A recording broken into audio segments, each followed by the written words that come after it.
नमस्कार मित्रांनो, साधी माणसे या मालिकेचा आजचा शेवटचा भाग आपल्या सगळ्यांना इथे बघायला मिळणार आहे. तर आता निरूपाला सत्य समजलेलं असतं की सत्या तिच्या सख्ख्या बहिणीचा म्हणजे अनुसयाचा मुलगा असतो. आता निरूपाला मोठा धक्का बसतो. ती सुधाकर भाऊंकडे बघू लागते. त्याच वेळेस आता लगेच सुधाकर भाऊ म्हणू लागतात, हो निरूपा, अनुसयाचा मुलगा म्हणजे सत्या.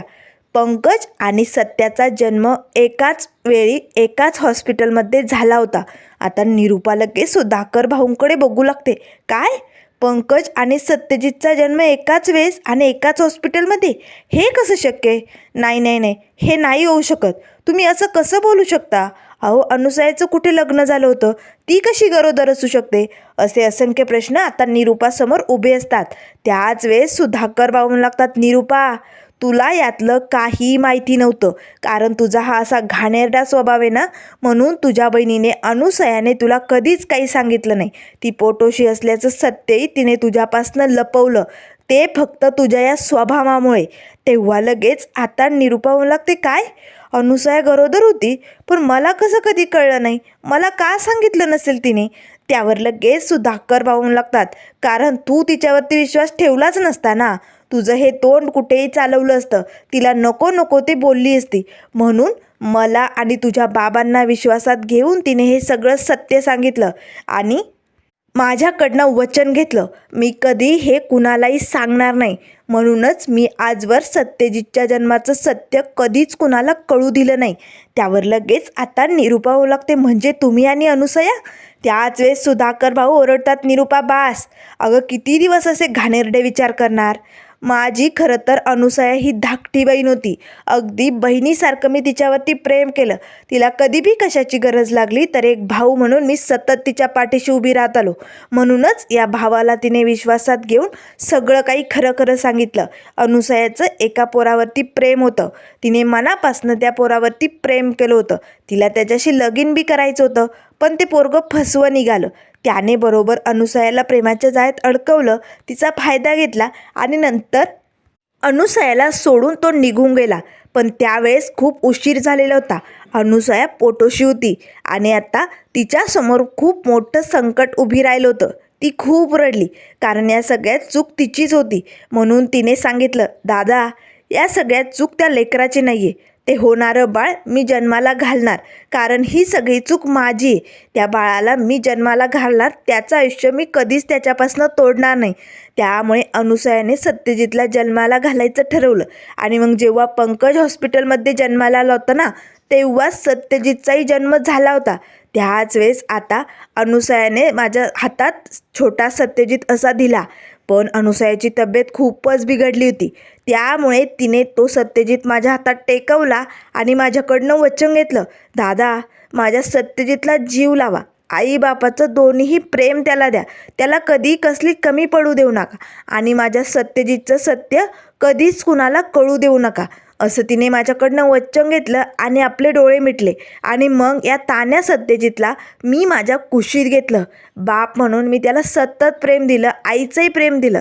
पण निरूपा, तू सतत त्याला हिनवायची, टोमणे मारायची, कारण तुला वाटायचं की तो माझा अनोरस मुलगा आहे, म्हणून तू त्याला कधीही मुलगा मानलंच नाही. म्हणूनच मी ठरवलं सत्यजितला आपल्यापासून दूर ठेवायचं आणि मी त्याला लहानपणीच गावी ठेवलं. पण काय करणार होतो? अनुसयाचं वचन मला सारखं सारखं आठवत होतं, म्हणून मी जास्त दिवस सत्यजितला गावी ठेवू शकलो नाही. नंतर मी त्याला आपल्याकडे घेऊन आलो. पण तू तुझी हद्द पार केली. सारखी पनोती म्हणून सत्यजितला हिनवत आली. तुझ्या सख्ख्या बहिणीच्या मुलाला तू सारखा त्रास देत आली. माझ्या सत्यजितने तुझ्यामुळे आजवर खूप भोगलंय निरूपा, फक्त तुझ्यामुळे. पण तरीही मी गप्प राहिलो. याबद्दल कधीच कुणाला काही बोललो नाही. पण शेवटी एका ठिकाणी घोळ घातला.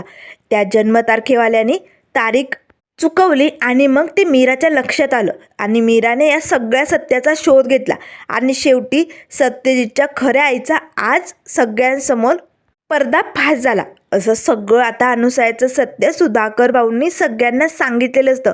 सत्याला मात्र वाईट वाटतं, त्याच्या डोळ्यातनं पाणी येत असतं. त्याच वेळेस आता लगेच निरूपा म्हणू लागते, सत्या माझ्या अनुसयाचा पोरगा आहे, माझ्या अनुसयाचा, असे म्हणत निरूपा लगेच सत्याजवळ येते. सत्या, मला माफ कर रे, माझं चुकलं. तू माझ्या बहिणीचा पोरगा आहे. मी सतत तुला पनोती म्हणत आले, हिनवत आले. मला माफ कर सत्या. असे हात जोडून रडतच आता निरूपा म्हणू लागते. त्याच वेळेस सत्य म्हणू लागतो, निरूपा अगं कशाला माफी मागते? नको, स्वतःला त्रास करून घेऊ नको. जे झालं ते आपण समज विसरून जाऊया. बाप आजवर तुम्हाला लई प्रेम केलं. खरंच हवं नको त्या सत्यजितसाठी तू सदैव उभा राहिलास. सगळं काही माझ्यासाठी पुरवलं. पण धूमकेतू आता बस. आता वेळ झाली. आपल्या दोघांना या घरातनं बाहेर पडावं लागेल. आपण हे घर सोडून जातोय धूमकेतू. तेव्हा मीरा आता मान डुलावून होकार देते. ती आता सत्यजित बरोबर घर सोडायला तयार झाली असते. त्याच वेळेस निरूपा बोलू लागते, नाही नाही सत्या, मी तुला कुठेही जाऊ देणार नाही. तू इथेच थांबायचे. हे बघ सत्या, माझं चुकलं मला माहिती आहे. पण मी खरंच सांगते रे, तू नको जाऊ. तुझी या घराला गरज आहे. नको जाऊ हे घर सोडून. मला माफ कर सत्या. तेव्हा सत्या म्हणू लागतो, निरूपा हे बघ, मला जावं लागेल निरूपा. आता इथे थांबून काहीच उपयोग नाही. जे काही खरं आहे ते तुला कळलंय ना. त्यामुळे आता या पनोतीला इकडनं जावंच लागेल. तुम्ही तुमचे सुखाने राहा. आता मात्र लगेच पंकज, रवी सगळेजण सत्याकडे बघू लागतात. त्याच वेळेस सुधाकर भाऊ येतात. सत्यजित नको ना जाऊ रे. असं नको करू. तू या बापाला सोडून राहू शकतो का? नाही ना, मग नको जाऊ. निरूपाई नको जाऊ असं त्याला आग्रह करत असते. पण सत्या काही ऐकायला तयार नसतो. बाप बास, आज जे काही खरं होतं ते सगळं माझ्या समोर आलं आणि माझ्यामुळे निरूपाला आणखीन त्रास व्हावा असं मला वाटत नाही. त्यामुळे प्लीज बाप, आम्हाला जाऊ दे. आम्हाला नको थांबू. त्याच वेळेस आता लगेच सत्या पंकजकडे बघू लागतो. आता पंकजलाही वाईट वाटलेलं असतं. तेव्हा लगेच सत्या पंकजजवळ येतो आणि लगेच आपल्या खिशातनं गाडीची चावी काढतो. पंकज, हे घे, ही गाडी आजपासनं तुझी. तू ही गाडी चालव, हे घर सांभाळ. पण आईबापाची काळजी घे. सगळ्यात महत्त्वाचं जिंदगीत काय असतं माहिती? तर ते आईबाप. त्यामुळे तुला आजपासून खरं वागायचं आहे. खोटं वागणं बंद कर. माझी फक्त तुझ्याकडनं एवढीच अपेक्षा होती. ती माझी पूर्ण करशील ना? आईबाबांची काळजी घेशील ना? खरं वागशील ना? पंकज आता हो म्हणू लागतो आणि ती चावी आपल्या हातात घेतो. आता मात्र सुधाकर भाऊ सत्यजितकडे बघत असतात. त्याच वेळेस आता सत्या लगेच रवीजवळ जातो आणि म्हणू लागतो, रव्या, तू या घरचा लहान पोरगा जरी असला ना तरी आता तुला मोठी जबाबदारी उचलायची. आई बापाची काळजी घ्यायची. हे बघ रिया, आता धूमकेतूनंतर तुला हे घर अगदी छान पद्धतीने सावरायचे, सांभाळायचे. करशील ना? तेव्हा लगेच रिया म्हणू लागते, नाही सत्यदादा, असं का बोलतोयस तू? हे बघ सत्यदादा, तुझ्याशिवाय आणि मीरा वहिनीशिवाय आम्ही नाही राहू शकत या घरात. आम्हाला नाही करमणार रे इकडे. आम्ही पण दोघं येतो तुमच्याबरोबर. आम्ही बी तुमच्याबरोबरच राहणार आहोत. तेव्हा लगेच आता सत्य म्हणू लागतो, नाही रव्या, हे बघ, असं डगमगून चालणार नाही. तुम्हा दोघांना खंबीर व्हावं लागेल. हे बघ रव्या, आता तू रडत बसू नको. ताठपणाने खंबीर हो आणि हे घर सांभाळायला सज्ज हो. तुला आता या घराची जबाबदारी उचलायची. आणि माझी रिया ही धाकटी बहीण आहेच की समद्यांना हसवायला. ती सगळ्यांना खुशीत ठेवील हे मला माहिती आहे. त्यामुळे टेन्शन घ्यायचं नाही, काळजी करायची नाही. हा सत्यदादा नेहमी तुमच्याकडे लक्ष ठेवून असेल, पण फक्त तो तुमच्यासोबत या घरात नसेल. असे म्हणताच आता रवी आणि रिया पटकन आपल्या सत्यदादाला घट्ट मिठी मारतात आणि रडू लागतात. इथे सगळ्यांच्या डोळ्यातनं अश्रू वाहत असतात. सगळ्यांना खूप वाईट वाटलेलं असतं. त्याच वेळेस आजी म्हणू लागते, सत्या, अरे नको ना जाऊ रे असं सोडून. अरे तुझ्याशिवाय आम्ही नाही राहू शकत. तेव्हा सत्या म्हणू लागतो, आजे मला जावं लागेल. आता लगेच सत्या निघालेले असतानाच निरूपा म्हणू लागते, सत्या थांब, मी तुला कुठे बी जाऊ देणार नाही. नाही सत्या, अरे आजवर मी खूप चुका केल्यात, पण मला आज खरंच मनापासनं वाटतंय माझा पोरगा पाहिजे तर सत्यजित. अरे तुझ्यासारख्या पोराची आई नाही झाली मी तर माझा जिंदगीत येऊन उपयोगच काय? अरे ते म्हणतात ना, माय मरावी आणि मावशी जगावी. अरे मग तुझी माय, आय, मावशी सगळी मीच आहे रे. मीच तुझी आई आहे. त्यामुळे प्लीज सत्या असं नको करू. तेव्हा सत्य म्हणू लागतो, निरूपा सावर स्वतःला. अगं किती त्रास करून घेणार आहे? हे बघ निरूपा, तुला जे हवं होतं ते तुला मिळालंय आज. अगं तुझ्या मनात होतं ना, हा पनोती या घरात राहू नये. जे काय असेल ते तुझ्या 2 मुलांनाच भेटावं. मग प्लीज निरूपा, स्वतःला त्रास करून घेऊ नको. तू असं समज की सगळं काही पहिल्यासारखंच आहे आणि फक्त मी या घरात नाही आहे हे वाटूनच घ्यायचं नाही. तुला कसलाच त्रास होणार नाही. त्यामुळे प्लीज निरूपा, मला अडवू नकोस. मला जाऊ दे.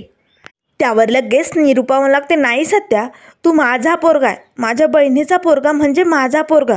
आणि इथून पुढे मी माझ्या मनात कुठलंही काळं पाणी नाही ठेवणार आहे. जे काय आहे ना ते सगळं आज निघून गेले मनातलं.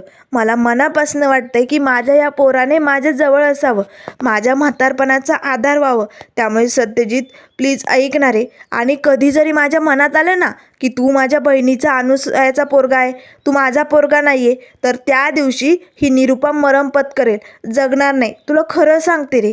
तेव्हा लगेच सत्य म्हणू लागतो, निरुपा अगं काय बोलतेस तू? अशा मरणाच्या गोष्टी करू नको निरुपा. त्यावर मीरा म्हणू लागते, सासूबाई सासूबाई सावरा स्वतःला, त्रास करून घेऊ नका. तेव्हा निरुपा म्हणू लागते, कसा त्रास करून घेऊ नको? माझा पोरगा मला सोडून जाण्याचं बोलतोय, मी त्याला जाऊ देणार नाही. सत्यजित मी तुझ्या हात जोडते, पाया पडते, पण प्लीज असं नको करू रे. लहानपणापासून मी फक्त तुला पनोती बोलत आले, हिनवत आले, त्रास देत आले. अरे लहानपणी तुला मी जेलमध्ये डांबलं होतं, मुद्दाम केलं होतं हे सगळं तुला त्रास देण्यासाठी. कारण मला वाटत होतं की तू एखादा अनाथ पोरका मुलगा असेल, पण तू माझ्या अनुसयाचा पोरगा आहे रे. त्यामुळे तू माझाच पोरगा आहे. सत्यजित मी तुला नाही जाऊ देणार. तुला तुझ्या या आईची शपथ आहे, माझी एक इच्छा पूर्ण करणार आहे. आता सत्या निरुपाकडे बघू लागतो. त्याच वेळेस निरुपा म्हणू लागते, करशील ना माझी एक इच्छा पूर्ण करशील ना? समदेजण आता निरुपाकडे बघत असतात. तेव्हा निरुपा म्हणू लागते, मला एकदा आई म्हणून अशी हाक मारणार आहे. प्लीज सत्या ऐक ना, माझी इच्छा पूर्ण कर ना. त्यावर सत्या म्हणू लागतो, निरुपा तुझी इच्छा मी पूर्ण करेल. आई म्हणून तुला हाकही मारेल आणि या घरातही थांबेल. पण माझ्या काही अटी असतील, त्या जर तुला मान्य असतील तरच हा सत्यजित या घरात थांबायला तयार आहे.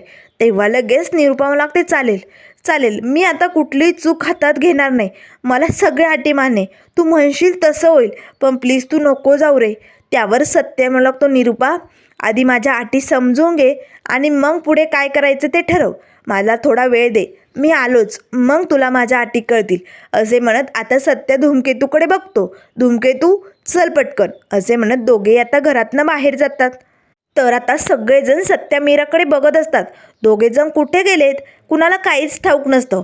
तर आता इथे दुपारची वेळ सरलेली असते, संध्याकाळ झालेली असते, पण तरी अजून सत्या मीराचा काही तपास नसतो. निरुपा सारखी हॉलमध्ये गरके मारत असते, दरवाजातनं डोकावून बघत असते, अजून कसे आले नाही, कुठे गेले असतील. त्यावर सुधाकर वाहू लागतात, निरुपा अगं जरा शांत बैस. सत्यजित म्हणालाय ना तू येतोय म्हणून, मग तो येईल. तो असं आपल्याला सोडून जाणाऱ्यातला नाही आहे, तू नको लोड घेऊ. त्यावर निरुपा म्हणू लागते, पण किती वेळ झाला, कुठे गेले असतील, कशाला गेले ते काय बी सांगितलं नाही. तेवढ्यात दरवाजात आता सत्या मीरा आलेले असतात. त्याच वेळेस आता लगेच निरुपा म्हणू लागते, आलात तुम्ही, काय झालं, काय अटी सत्या तुझी सांग ना. त्यावर सत्य म्हणू लागतो, एक आतमध्ये. त्याच वेळेस पाठीमागनं आता देविका आतमध्ये आलेली असते. समदेजण आता देविकाकडे बघू लागतात. पंकजला मात्र आपल्या बेबीला बघून आनंद होतो. त्याच वेळेस आता लगेच सत्य म्हणू लागतो, हे बघ निरुपा, देविकाची चूक झाली, पण तिने आता ठरवलंय सगळ्यांची माफी मागायची आणि आपली चूक स्वीकारायची. त्यामुळे निरुपा तुला जर वाटत असेल मी या घरात राहावं तर तुला देविकाचा स्वीकार करावाच लागेल. त्यावर लगेच आता देविका हात जोडून माफी मागू लागते, आई बाबा आजी मला माफ करा. खरंच आयुष्यात मी खूप चुका केल्यात. मी सतत तुमच्याशी खोटं बोलत आले, तुम्हाला फसवत आले, पण मला माफ करा, खरंच मला माफ करा. तेव्हा निरुपा आपले डोळे पुसते, चालेल सत्या, तू म्हणतोय ना तर मी देविकाला माफ करायला तयार आहे. मी तिला या घरात घेईल, पण प्लीज सत्या तू कुठे जाऊ नको, तू नाही जाणार ना मला सोडून. त्यावर सत्य म्हणू लागतो, देविका बघतेस ना, अगं आयुष्यात श्रीमंतीच सगळं काही नसते गं. अगं आपल्यासारखी साधी माणसं जर असली ना तर हीच खरी मनाची श्रीमंती असते. त्याच वेळेस देविका म्हणू लागते, चुकले, आता पुन्हा मी अशी चूक कधीच नाही करणार, आई मला माफ करा. त्याच वेळेस आता लगेच पंकज सत्याजवळ येतो आणि सत्याच्या पाया पडू लागतो. त्यावर सत्या म्हणू लागतो, ए भावा, अरे काय करतोयस तू, पाया कशाला पडतोय. तेव्हा पंकज हात जोडतच म्हणू लागतो, सत्य मला माफ कर रे, आजवर तुला फक्त मी त्रास देत आलो, तुझ्या वाटेला दुःख व्हावं एवढीच आशा माझ्या मनात होती आणि मी तेच कांड करत होतो. पण खरंच आज तू माझ्या देविकाला माझ्या जवळ आणलं, माझ्या देविकाला घरात घेतलं, तू किती करतोय माझ्यासाठी. त्यावर सत्य बोलू लागतो, पंकज अरे घरातल्या समद्यांना माहिती आहे तुझं देविकावरती खूप प्रेम आहे, मग तिला असं घराबाहेर का ठेवायचं, म्हणून आम्ही ठरवलं तिला घरात आणायचं. तेव्हा पंकज लागतो, माफ कर सत्य, मला मी खूप चुकीचा वागलो, पण एक भाऊ म्हणून तू सतत माझ्या पाठीशी उभी राहिला, अगदी खंबीरपणे मला समजावून सांगण्याचा प्रयत्न केला, पण खरं कधी मला कळलं नाही रे. पण आज माझे डोळे उघडले, मला माफ कर एकदा. त्यावर लगेच आता सत्य म्हणू लागतो, हे बघ पंकज, चुकी करण्यापेक्षा चुकीचं प्रायश्चित्त करणं हे खूप मोठं काम असतं आणि तुला तुझी चूक समजली ना, हेच खूप मोठं झालं. त्यामुळे पंकज, इथून पुढे खरं वाग, प्रामाणिकपणाने वाग आणि सगळ्यांची मनं धरून राहा. बघ, तुला कसलीच कमी पडणार नाही. त्यावर लगेच आता रवी म्हणू लागतो, हो चालेल, आपण सगळे एकत्र आनंदाने राहू. तेव्हा सत्य म्हणू लागतो, रवी, अरे लहानपणी नाही का आपल्या तिघांची टीम असायची, आपण किती मजा मस्ती करायचो, सतत आनंदात राहायचो, तसं आनंदात राहूया की. त्यावर लगेच आता रिया म्हणू लागते, चालेल, आपण ना आपल्या घराची एक टीम करूया, म्हणजे ना आपल्या घराला कुणाची दृष्ट लागणार नाही. आणि सत्यदादा, या टीममध्ये देविका, मीरा आणि आम्ही तिघी पण मस्त एन्जॉय करणार आहोत, लक्षात ठेवा. त्यावर सत्य म्हणू लागतं, चालेल, करूया की. तेव्हा रिया म्हणू लागते, देविका अगं किती रडतेस, आता डोळे पुस बरं, आता आपण एन्जॉय करायचं, मस्त मजा मारायची ठरवली की नाही. त्याच वेळेस आता पंकज मीराकडे बघतो. मीरा, खरं तर मी तुझा खूप मोठा गुन्हेगार आहे, तूही मला माफ करशील ना मीरा. मी तुला भर मांडवत सोडून गेलो, एकटीला सोडून गेल्यामुळे तुला खूप काय काय सोसावं लागलंय ग मीरा. सतत तुला माझ्यामुळे टोमणे आणि बोलणेच बसत आलेत. त्यामुळे मीरा, तुझं मन खूप मोठं आहे, तू मला नक्की माफ करशील. मला माहिती आहे तुझ्यासारखं मन दुसरं कुणालाच नाही आहे, करशील ना मीरा मला माफ. त्यावर लगेच आता मीरा म्हणू लागते, पंकज, अरे आत्ताच आपलं ठरलं आहे ना, आता आपली एक टीम झाली म्हणून मग जुन्या गोष्टी कशाला उकरून काढायच्या. जे झालं ते गंगेला मिळालं. आजपासून आपण नवीन आनंदाला सुरुवात करूया आणि उद्यापासून नवीन आनंदाच्याच गोष्टी करूया. जे जुनं होतं ते उकरून काढायची गरज नाही, आता आपण नव्याने सुरुवात करूया. या असे म्हणत आता सगळेजण खूपच खुश झालेले असतात. त्याच वेळेस आता निरूपा लगेच सत्याजवळ येते. सत्या, आता मी तुझी अट मान्य केली ना, मग तुला कुठे बी जायची गरज नाही. आता आपण समदेजण एक कुटुंब बनून या घरात राहूया. तेव्हा सत्या म्हणू लागतो, नाही निरूपा, अजून माझी एक अट आहे आणि ती तुला मान्य होते का ती बघ. त्याच वेळेस आता देविका सत्या आणि मीराकडे बघू लागते. तेव्हा सत्य म्हणू लागतो, हो निरूपा, राजवीरला आम्ही दत्तक घ्यायचं ठरवलं आहे. आमचा मुलगा म्हणून आम्ही राजवीरला दत्तक घेणार आहोत, धूमकेतू आणि मी. आता मात्र देविका लगेच सत्या मीराकडे बघू लागते. त्याच वेळेस आता देविकाला पाठीमागचे क्षण आठवतात. सत्या मीरा तिला भेटायला गेलेले असतात. तेव्हा लगेच आता मीरा म्हणू लागते, देविका, अगं तू एवढं मोठं सत्य लपवलं, राजवीर तुझा पोरगा आहे हे तू कसं लपू शकते. अगं त्या राजवीरला आईचं सुख मिळत नाही, आईचं प्रेम मिळत नाही, ते फक्त तुझ्या या चुकीमुळे. तू जर आधीच समद्यांना सांगितलं असतं तर आपण राजवीरचा स्वीकार केला असता, आनंदाने त्याला घरा घेतलं असतं. पण नाही देविका, तू सतत चुका करत आली. तू खरं तर हे सत्य आम्हाला आधीच सांगायला होतं. त्यावर देविका हात जोडत म्हणू लागते, सत्य मीरा, मला माफ करा, पण काय करणार होते. मला जर माझा सुखी संसार हवा होता तर मी राजवीरचं सत्य नव्हते सांगू शकत, म्हणून मला माफ करा, मी खूप चुकले रे, मला माफ करा. त्याच वेळेस सत्य म्हणू लागतो, बरं झालं तुझ्या आईने वेळेवरती फोन करून आम्हाला सगळं खरं खरं सांगितलंय. तू राजवीरची मावशी नसून राजवीरची आई असल्याचं सत्य आम्हाला कळलंय देविका, आणि म्हणूनच आम्ही ठरवलंय राजवीरला आपल्या घरात घ्यायचं. देविकाला जरा धक्का बसतो, कारण निरूपा राजवीरचा स्वीकार करेल की नाही असं तिला वाटू लागतं. त्याच वेळेस आता लगेच मीरा म्हणू लागते, देविका, तू आम्हाला वचन दे, इथून पुढे तू आपल्या घरात येशील पण प्रामाणिकपणानेच वागशील, कधीही कपटीपणा मनात ठेवणार नाही. तेव्हा देविका म्हणू लागते, चालेल, मी चांगलंच वागेल, मी कधी खोटारडेपणा करणार नाही. त्यावर सत्य म्हणू लागतो, मग ठीक आहे, तुला आम्ही त्या घरात घेतोय आणि तुझ्या मुलाला राजवीरला आम्ही दत्तक घेणार आहोत. आम्ही घरात सांगणार नाही की तो तुझा पोरगा आहे म्हणून, त्याला आम्ही दत्तक घेऊ, त्याला आमचा लढाई आहे, अगदी मुलासारखा त्याचा सांभाळ करू आणि सतत तो तुझ्या डोळ्यासमोर आपल्या घरात राहील, चालेल. तेव्हा देविका म्हणू लागते, चालेल, तुमचं किती मोठं मन आहे, माझ्या मुलाला तुम्ही स्वतःचा मुलगा म्हणून दत्तक घ्यायला तयार झाला. त्यावर सत्य म्हणू लागतो, हो, आम्ही राजवीरला दत्तक घेणार. आता मात्र लगेच निरूपा सत्य आणि मीराकडे बघू लागते. त्याच वेळेस सत्य म्हणू लागतो, हो निरूपा, कारण आई नसलेल्याला किती त्रास होतो ना, हे या सत्याने जवळून अनुभवलं आहे. त्यामुळे राजवीरला आईचं प्रेम मिळालं पाहिजे. अगं तो खूप लहान आहे, माझ्या वाटेला जे दुःख आलं ना ते त्याच्या वाटेला येऊ नये असं मला आणि धूमकेतूला वाटतं. आणि तसंही राजवीरला धूमकेतूचा लळा लागला आहे, तो आईसारखं प्रेम धूमकेतूवरती नक्कीच करू शकतो आणि धूमकेतू आईचं प्रेम त्याला नक्कीच देऊ शकते. त्यामुळे राजवीरला दत्तक घेऊन त्याला सुखाने वाढवायचं असं आम्ही दोघांनी ठरवलंय. आता सुधाकर भाऊ, आजी सगळ्यांना खूप आनंद होतो. त्यावर सत्य तो निरूपा, अगं तुला जर नातू म्हणून राजवीर या घरात चालत असेल तरच आम्ही या घरात थांबणार आहोत, नाहीतर राजवीरला घेऊन धूमकेतू आम्ही इकडनं दूर निघून जाणार आहोत. बघ तुला काय करायचे ते.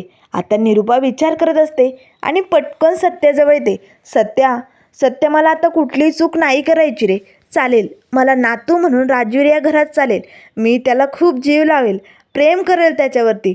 तेव्हा लगेच सत्य म्हणू लागतो, हो ना, खरंच ना. त्यावर निरूपा म्हणू लागते, हो, माझा पोरगा जे म्हणेल तेच मी आता करणार, कारण माझा लाडका पोरगा आहे ना, माझा सत्यजित. असे म्हणत निरूपा पटकन सत्याला घट्ट मिठी मारते. आता सत्याही आई अशी निरूपाला हाक मारतो आणि निरूपाला घट्ट मिठी मारतो. त्याच वेळेस सगळेजण आता आनंदाने या दोघांकडे बघत असतात. तर आता लगेच निरूपा म्हणू लागते, पंकज, रवी, तुम्ही तिकडनं काय बघायले, या इकडे जवळ या. आणि रिया, आपल्या या फॅमिलीचा मस्त फोटो काढा. सगळेजण आता लगेच एकमेकांजवळ येतात, अशी एकमेकांना मिठी मारतात. त्याच वेळेस आता इथे रिया लगेच आपल्या पूर्ण गायकवाड फॅमिलीचा मस्त छान असा फोटो काढू लागते. सगळेजण खूपच आनंदात असतात. आज शेवटी साधी माणसांचं कुटुंब एकत्रित झालेलं असतं. आणि मित्रांनो, अशा प्रकारे आपल्या या साधी माणसं या लाडक्या मालिकेचा आज शेवटचा भाग इथे संपलेला असतो. आता या मालिकेने आपल्यापासून निरोप घेतलेला असतो. खरं तर ही मालिका संपू नये असं सगळ्यांना वाटत होतं, कारण या साधी माणसं या मालिकेने आपल्या मनात एक घर केलेलं होतं. पण मित्रांनो, जशी ही साधी माणसं मालिका होती तशीच उद्यापासनं आनंदी ही अगदी छान मालिका सुरू होणार आहे. त्यामुळे उद्यापासनं मराठी बोली या चॅनलवरती आनंदी या मालिकेचा रिव्ह्यू तुम्हाला नक्कीच बघायला मिळेल. त्यामुळे उद्यापासनं सुखाची नांदी आनंदी ही मालिका तुम्हाला बघायला आवडेल का, हे कमेंट करून नक्कीच कळवा. तर अशाच नवनवीन मालिकेंच्या अपडेट पाहण्यासाठी चॅनलला लाईक करा, सबस्क्राईब करा. व्हिडिओ पाहिल्याबद्दल धन्यवाद.